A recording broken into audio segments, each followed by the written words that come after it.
বিসমিল্লাহির রহমানির রহিম। আসসালামু আলাইকুম ওয়া রাহমাতুল্লাহি ওয়া বারাকাতুহু। ইসলামের সবচেয়ে পবিত্র কিতাব আল কুরআনে সূরা ফজরের 6 থেকে 8 নম্বর আয়াতে উল্লেখ করা হয়েছে, তোমরা কি দেখোনি তোমাদের রব আদ জাতির সঙ্গে কিরূপ আচরণ করেছেন?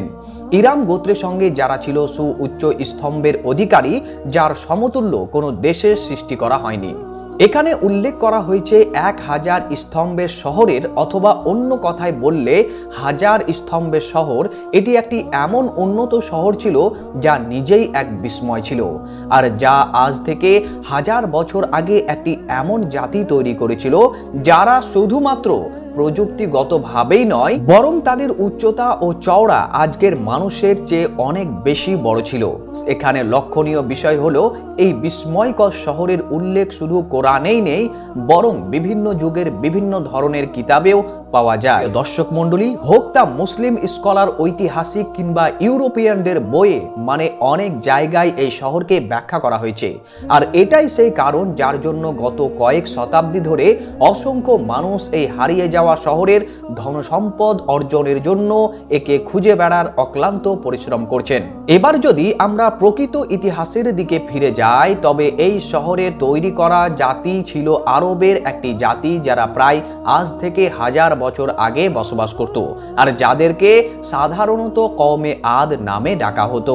আল্লাহ তাআলা এই জাতির হেদায়েতের জন্য একজন নবীকেও পাঠিয়েছিলেন, যিনি ছিলেন হযরতে হুদ আলাইহিস সালাতু ওয়াস সালাম। কিন্তু এই জাতির মানুষেরা এই নবীর কথাকে এড়িয়ে গিয়েছিল, যেমনটি আমরা আগেও আলোচনা করেছি।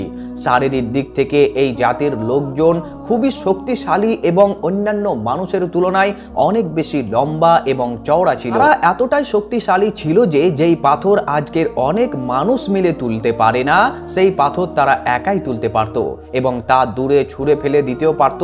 এই অসাধারণ শক্তির সঙ্গে সঙ্গে তাদের কাছে অনেক ধন সম্পদ ছিল, আর এই কারণে তাদের ধন সম্পদের অহংকার এবং শক্তির উন্মাদনায় তারা উঁচু উঁচু স্থানে বসবাস করত এবং সেখানে বিশাল সুন্দর শহর তৈরি করতে ভীষণ পছন্দ করত।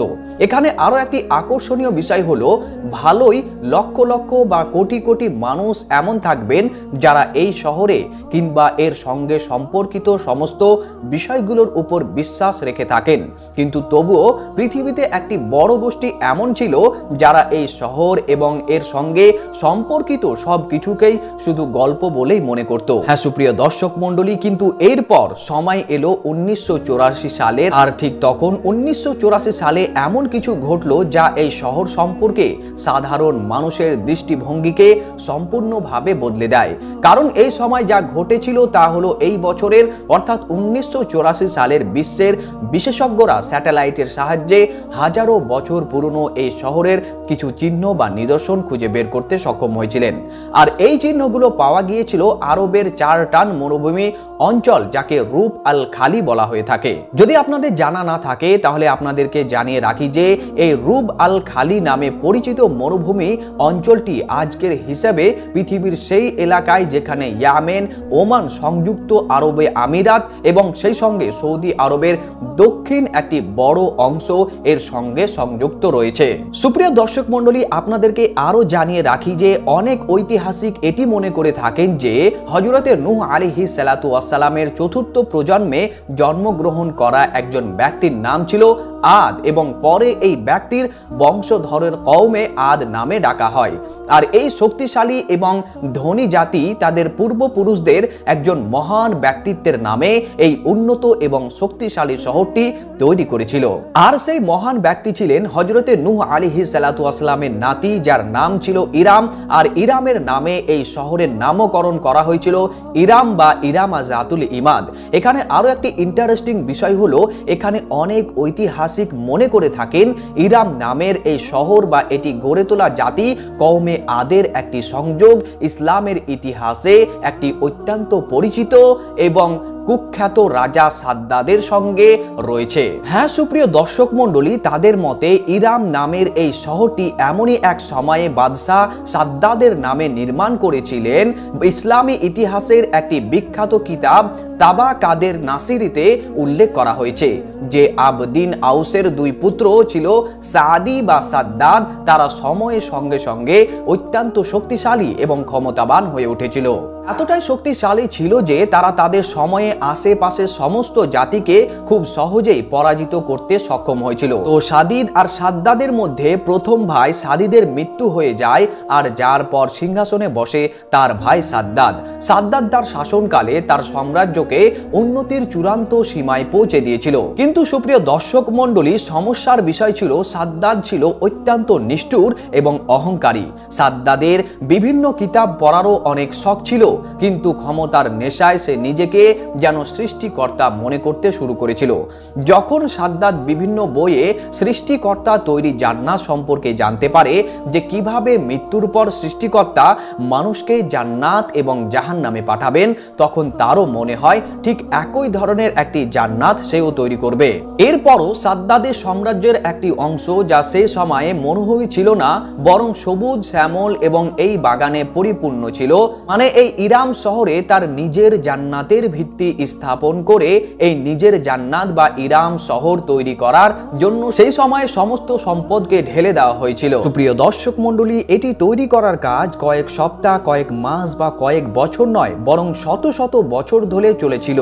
এখানে একটি বিষয় পরিষ্কার করে দেওয়া জরুরি যে সাদ্দাদের বয়স সম্পর্কেও এমনটি দাবি করা হয় যে তার বয়স কয়েক শত বছর পর্যন্ত দীর্ঘ ছিল। আর এই শহরটি এত বড় এবং এত বিলাসবহুল ছিল যে এর ভেতরে তৈরি করা ঘরগুলো সোনা রূপার তৈরি ছিল, আর এই ঘরগুলোর বিশাল বড় স্তম্ভ ইয়াকুত, জুমুর অথবা অন্যান্য মূল্যবান পাথর দিয়ে খোদাই করে করা হয়েছিল। সঙ্গে পৃথিবীর বিভিন্ন অঞ্চল থেকে অসংখ্য সুন্দরী মেয়েদের আনা হয়েছিল এবং তাদের এমন সব শিল্প দক্ষতায় প্রশিক্ষণ দেওয়া হয়েছিল যাতে তারা এখানে বসবাসকারী মানুষদের আরাম এবং বিনোদনের জন্য যথাসম্ভব যত্নশীল হতে পারে।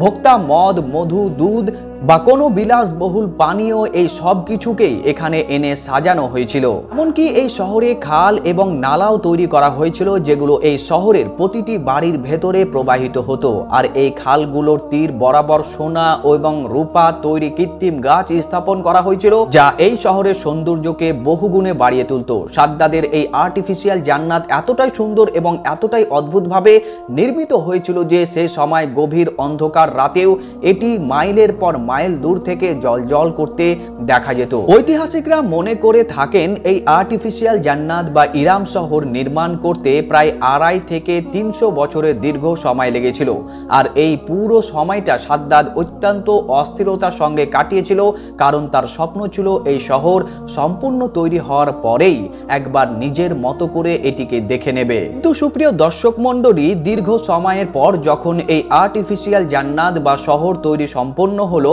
তখন সাদ্দাদের ইচ্ছা অনুসারে নিজের সমস্ত সঙ্গীর সাথীর দরবারি এবং সৈন্য বাহিনী নিয়ে গর্ব এবং অহংকারের সঙ্গে এই জান্নাত দেখার জন্য এগিয়ে গেল। কিন্তু নিজের হাতে তৈরি করা এই জান্নাতের 1 কিলোমিটার এর মধ্যে পৌঁছানোর আগেই হঠাৎই সৃষ্টিকর্তার আযাব সাদ্দাদ এবং তার সমস্ত সঙ্গীদের উপর একটি প্রবল শব্দের আকারে নেমে এলো। শত শত বছর ধরে স্বপ্ন দেখছিল এমনই এই বাদশাহ তার নিজের হাতে তৈরি জান্নাতের এক ঝলক দেখার আকাঙ্ক্ষা নিয়ে চিরদিনের জন্য এই পৃথিবী ছেড়ে চলে গেল। সৃষ্টিকর্তার এই আযাব এতটাই ভয়ঙ্কর ছিল যে তার সেই আলিশান বিলাসবহুল শহর সম্পূর্ণভাবে ধ্বংস হয়ে গেল। শুধু তাই নয়, ভবিষ্যৎ প্রজন্মের চোখ থেকেও এই শহরের সমস্ত চিহ্নকে মুছে দেওয়া হলো। সুপ্রিয় দর্শক মণ্ডলী, আজও যদি কেউ আরবের সেই বিশেষ অঞ্চল অথবা রাব আল খালির মরুভূমিতে যায়, সেখানে খুব কম কোনো মানুষ বা প্রাণী দেখা যায়, বরং সেখানে শুধু গলিত ধাতু বা অন্যান্য বস্তুই দেখা যায়, যা দেখে মনে হয় যেন প্রচন্ড তাপে এগুলো গলে এই অবস্থায় পৌঁছে গিয়েছে। এই কারণে অনেকে বিশ্বাস করেন যে এই সম্পূর্ণ এলাকাটিতে হাজার হাজার বছর আগে কোনো ভয়াবহ এবং এমন বড় আঘাত হয়েছিল যা বর্তমান যুগের পারমাণবিক বিস্ফোরণের মতো পশ্চিমা বিশ্বের সাধারণত এই শহরকে the list city of Iran নামে চিহ্নিত করা হয়েছে। এটি জেনে হয়তো আপনাদের আশ্চর্য লাগবে যে অনেক ইংরেজ লেখকের পাশাপাশি লরেন্স অব দ্য অ্যারাবিয়া তার বিখ্যাত বই লাস্টেস্ট অব দ্য সেন্টেন্স এও এই শহরের উল্লেখ করেছেন। বাকি এই শহর সম্পর্কে আপনাদের কি মতামত সুপ্রিয় দর্শক মণ্ডলী অবশ্যই কমেন্ট বক্সে জানাতে ভুলবেন না। এই ভিডিওটি যদি আপনার একটুও পছন্দ হয়ে থাকে তাহলে ভিডিওটিতে অবশ্যই একটি লাইক করবেন, বলকে বেশি বেশি শেয়ার করবেন যাতে করে তারাও এই সুন্দর তথ্যগুলো জানতে পারে।